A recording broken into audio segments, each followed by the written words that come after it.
publicly without showing malice. I praise you for being my ever-present Savior who comes to my rescue. Help me not to react when I am judged or criticized by others. This is, di ba natin nakikita kung anong ang result ng aking presidency. So now I thank you all. Please, let us be united, let us respect, and love each other. Thank you.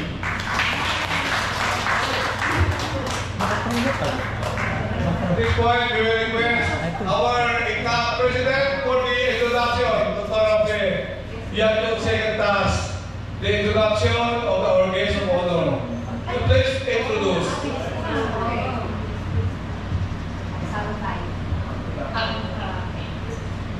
So, it is my pleasure to present to you our guest of honor and speaker. But before that, I know that every one of us here knows him well.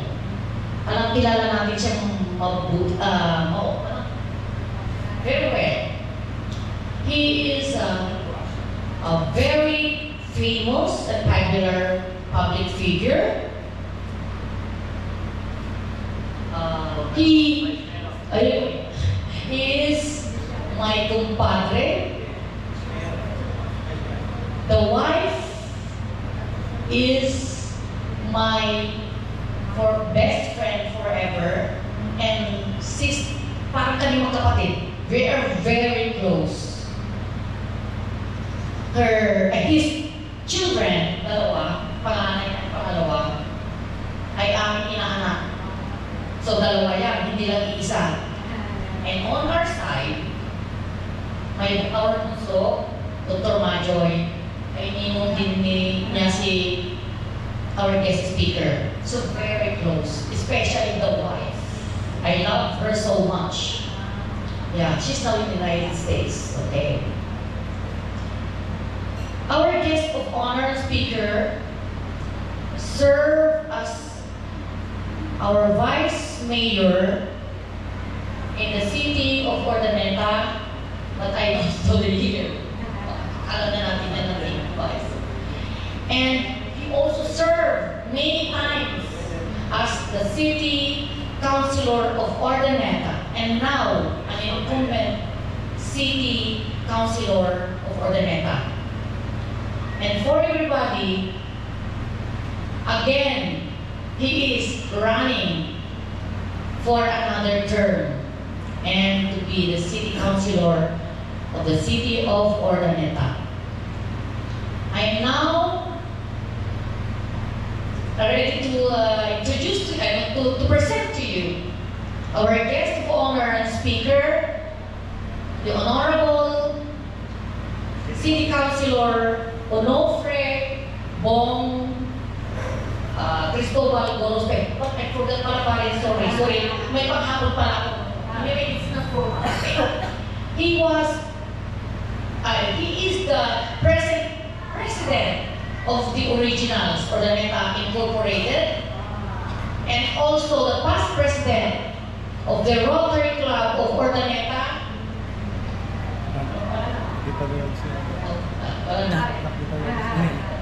Okay, presenting to you our guest of honor and speaker.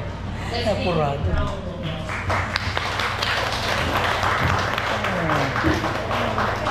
of applause.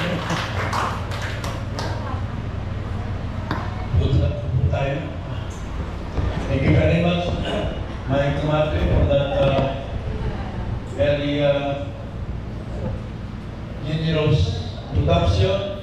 Of course, I would like to greet each and every one of you. Good morning! Good morning!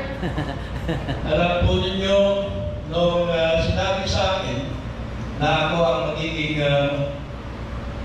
guest of honor speaker, alam ko, dating officer lang. Pero biglang nag-iba ang higit ng hangin. So, dito tayo ngayon as your guest of honor speaker. Sabi ko dito sa first gentleman natin, Ano kaya ang sasabihin ko sa mga batch 73 racers incorporated?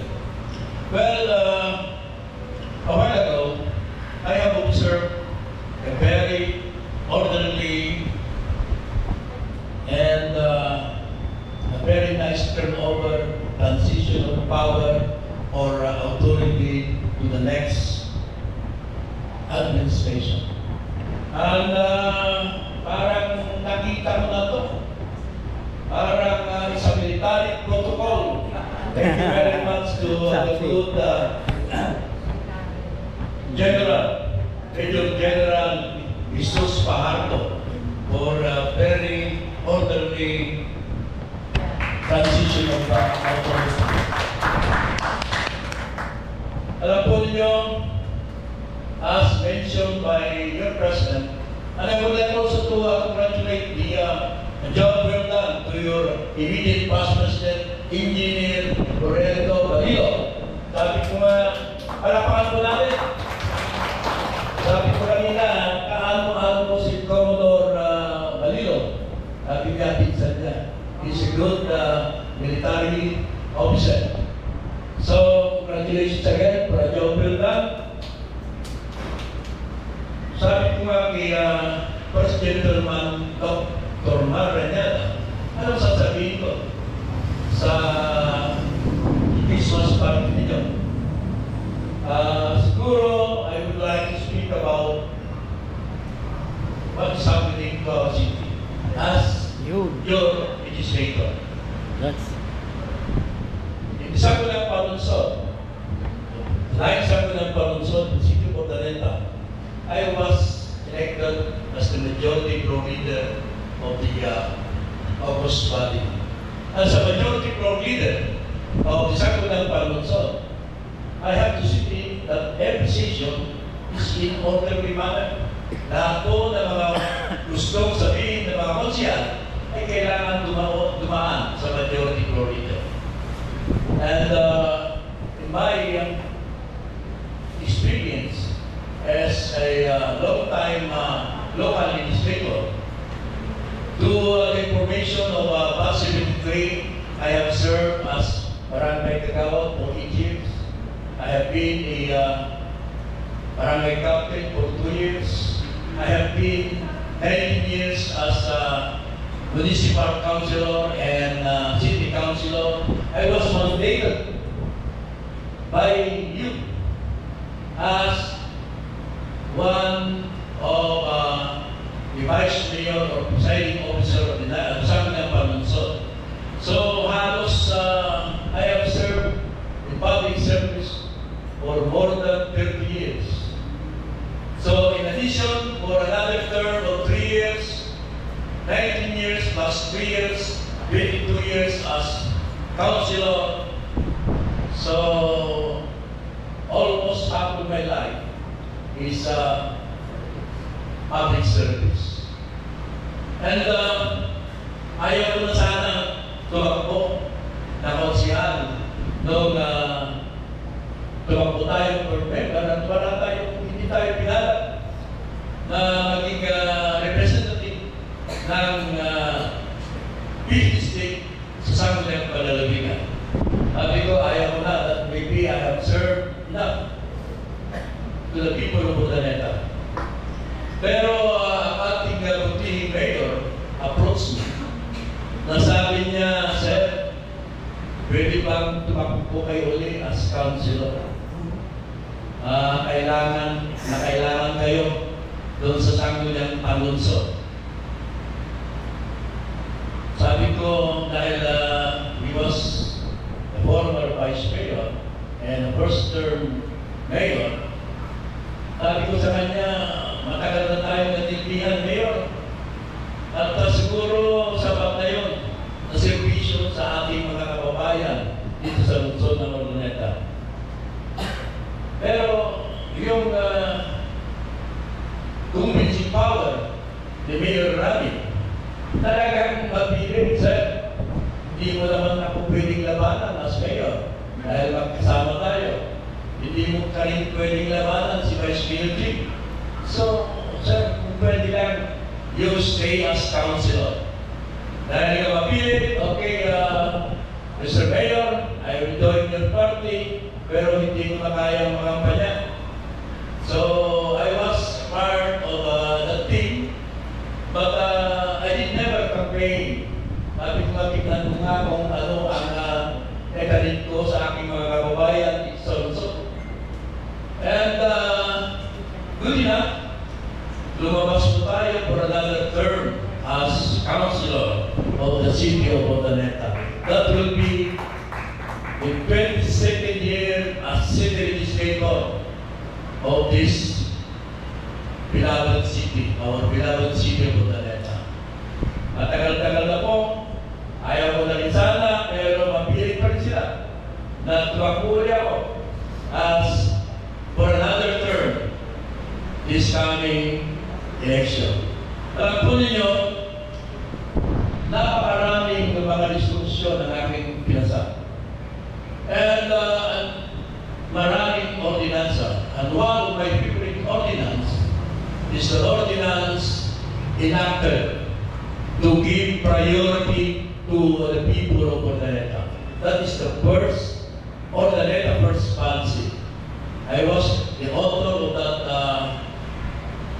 ordinance na bigyan ng pribilehyo itong mga kababayan natin na mauna sa job hiring, mauna sa mga bagay na kailangan dito sa lungsod ng Urdaneta. And as of this time, being the majority pro leader, in which a majority pro leader is a member of all standing committees. Pero meron akong hiniling na kung pwede sana, I will be the chairman of Committee on Senior Citizen. Kasi dama natin, malit na tayo, iti may isa ka senior citizen, just like you. Pero yung incumbent chairman of senior citizen, sabi niya, sir, pwede ba tapusin ko muna yung term ko as yung gusto kong gawin para sa senior citizen. Nakiusap naman siya, so okay, ako. But I should be your vice chairman on senior citizen. Napakarami po ang aming nagawa tungkol po sa ating mga senior citizen. First, I have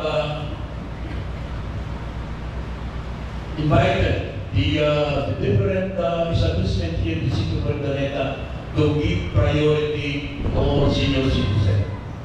Just for example, the AC Mall. Alam po ninyo, tinitingnan ko kung ano yung magandang mapuntahan ng ating mga kagaya nating senior citizen. Ganda, itililiwata. So, pinayabak, DJ manager, ITSM mo, na may kata yung Tigundaway. Privilege for free to view the first grand movies every Monday and Tuesday. So, libre tayo pa po, Agbuya, iti SM Cinema, iti Lunes and Martes, libre kayo ako para senior citizen. At may isang problema na ibaga iti ganyan tayo. Problema na, kuna na, kapay nagpabayad at parking ng senior citizen, privilege tayo tayo. It was the first gentleman of this organization had told me that pare, nagsisingar na hindi parking fee kay the senior citizen. Dapat lumalibre data. Inadal ko data ng mga ni Apo de Mariñana. And last Tuesday, I have called the attention of all mall operators here in the city of Urdaneta to explain to us why they are asking for parking fee. In other malls, like Rosales, they are not paying any parking fee. So sabi ko, bakit you are imposing parking fee to your customers or your clients. Sabi nila, additional income. Medyo tumaas ang aking boses at puro income na lang. It is your obligation to make your clients, your customers, have an adequate parking place. You are asking for a fee. Pero merong nagreklamo na nasira, nagasgas sa kanya, at merong nagreklamo na nawalan ng mga gamit sa loob ng sasakyan niya, and ayaw niyong sagutin yung mga reklamo na yun. Tumatanggal kayo ng parking fee, but in case of any accident or stolen properties inside the car, wala kayong obligasyon. Parang mali ata, sabi ko sa kanila during our session. So, I am now contemplating to have an ordinance regulating the imposition of parking fee. And I have told them that every senior citizen and PWDs should be free in the parking spaces. They should provide for an adequate parking space for senior citizens and PWDs. That is their obligation. And in the open parking space, hindi sila maniningil dahil open parking space yan. Doon sa covered or underground, pwede siguro. Ang sabi ng isang mall operator kung bakit sila nag-impose ng parking fee like Magic Mall, sabi nila, ang pumaparada naman doon sa amin hindi customers ng Magic Mall. Kaya namin sila sinisingil. Magkano ba ang sinisingil nyo sa parking fee? They are asking for 20 pesos for the first 3 hours. And each succeeding hour, another 10 pesos. Plus another succeeding 1 hour, another 10 pesos. Para daw hindi pumaradaw yung mga hindi taga o hindi kliyente or customers ng kanilang mall. Hindi naman ata parehas yan. Sabi ko sa kanila, napakadaling i-resolve yung problema na yan. Kung customer o hindi yung pumarada dun sa parking space. They should present the receipts to the security guard na sila ay namili sa inyong establishmento. Napakasimple. Alam nyo kagad kung pumaparada lang o customer yung andun na sasakyan. Napakasimple yan. Kung wala ang resibo, meaning to say, hindi siya customer ng inyong mall, so you might ask them for a parking fee. And sabi ko, I am now contemplating to have an ordinance regulating the payment of parking fees in your malls. So sa ating po mga senior citizen, that was my very first word to them. Libre ang parada ng senior citizen at PWDs. That is their right, that is their privilege, sabi ko sa kanila. And umuha naman sila. Pero yung ordinansa ay ginagawa ngayon, maybe with yung session na yun that with the first reading, we still have second and final reading sa ating pong ordinansa yun. Napakarami po. Alam po ninyo ang lungsod ng Urdaneta to inform you. Last year, ang budget natin for 2024 was 1.3 billion. 1.3 billion. Now, ang budget natin for 2025 is 1.4 billion pesos. It was increased for another 100 million. Ibig sabihin, we are number 1 here in Pangasinan. As number 1 income sa ating probinsya, and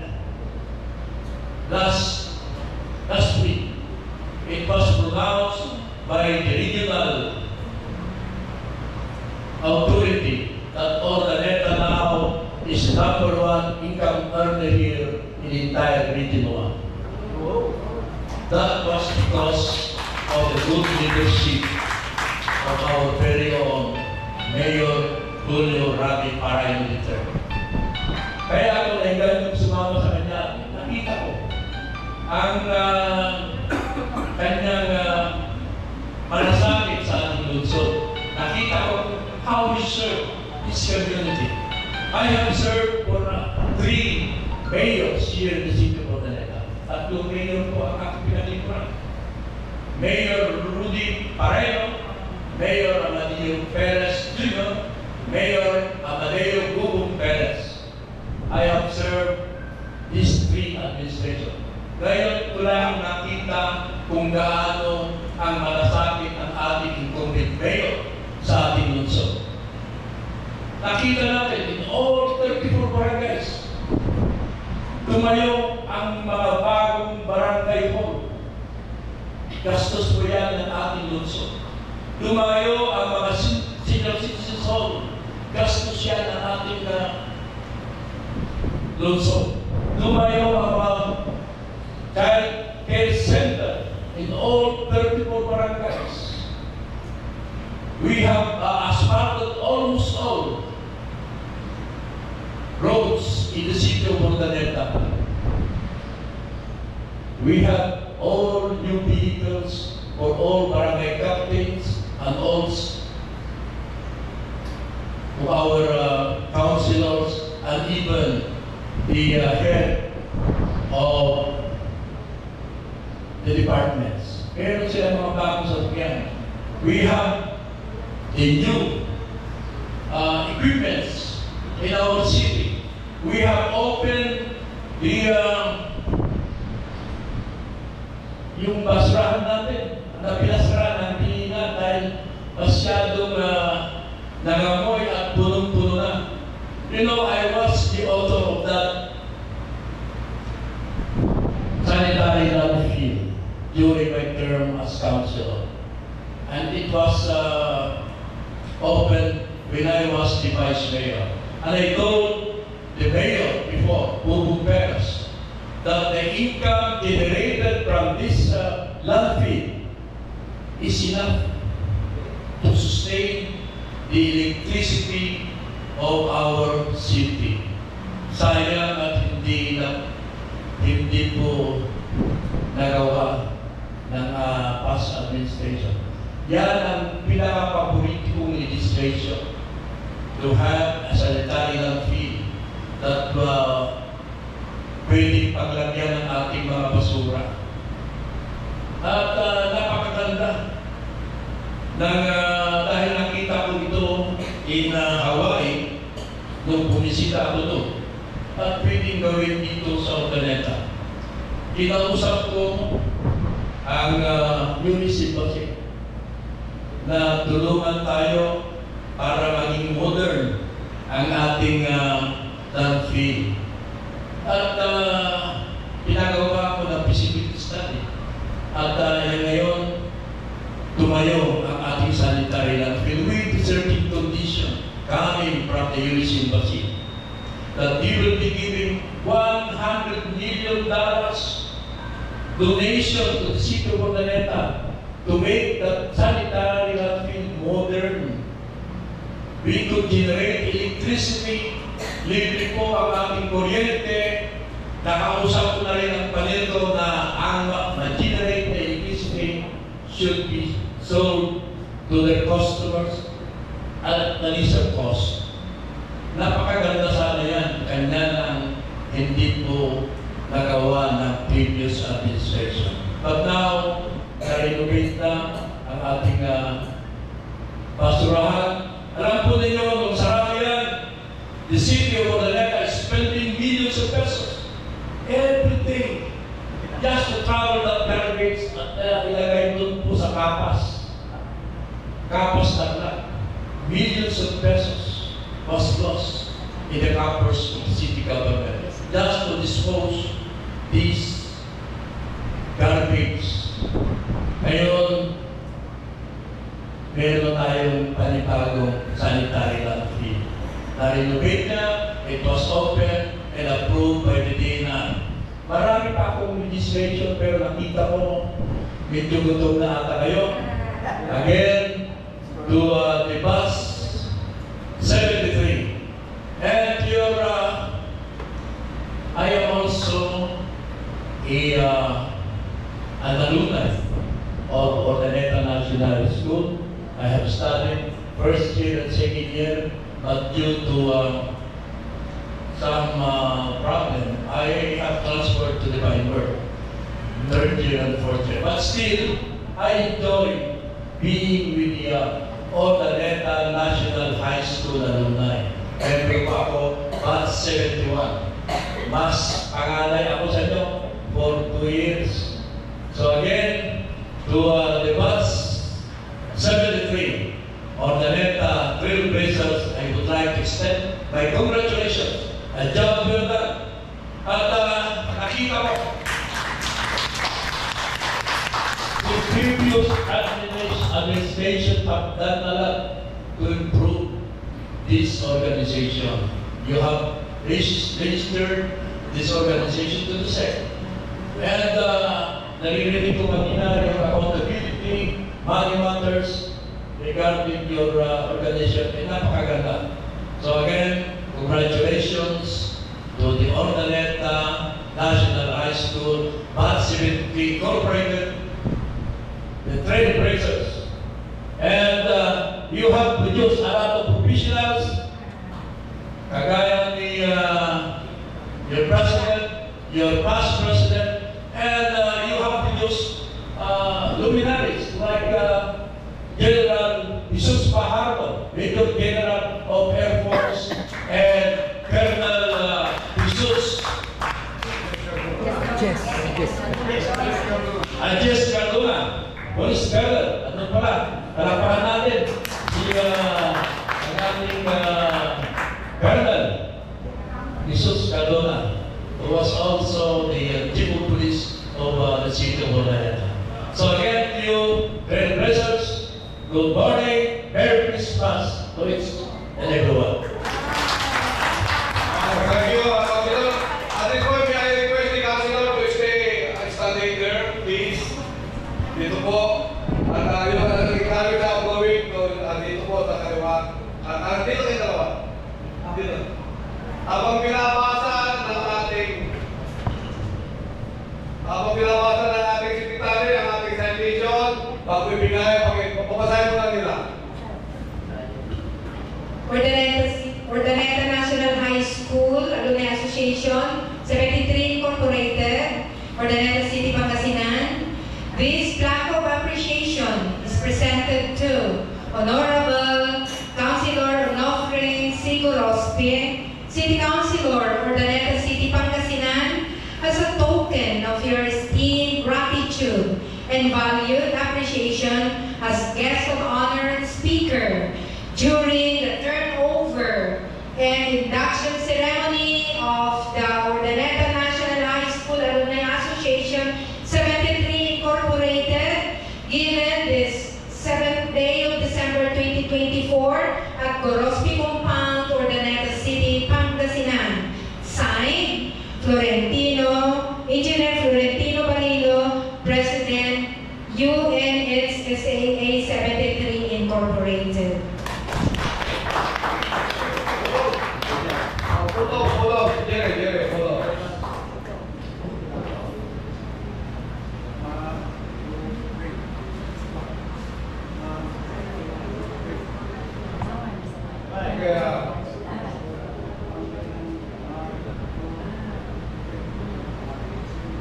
Okay, maraming salamat again. Sino ang ating number 1 councilor? Ang mayroong statistics sa Sintia, ang pinakamaraming libre po po doon, si Paring Par. Mayroong listahan ng mga SM sa mga every Monday, Tuesday, what time?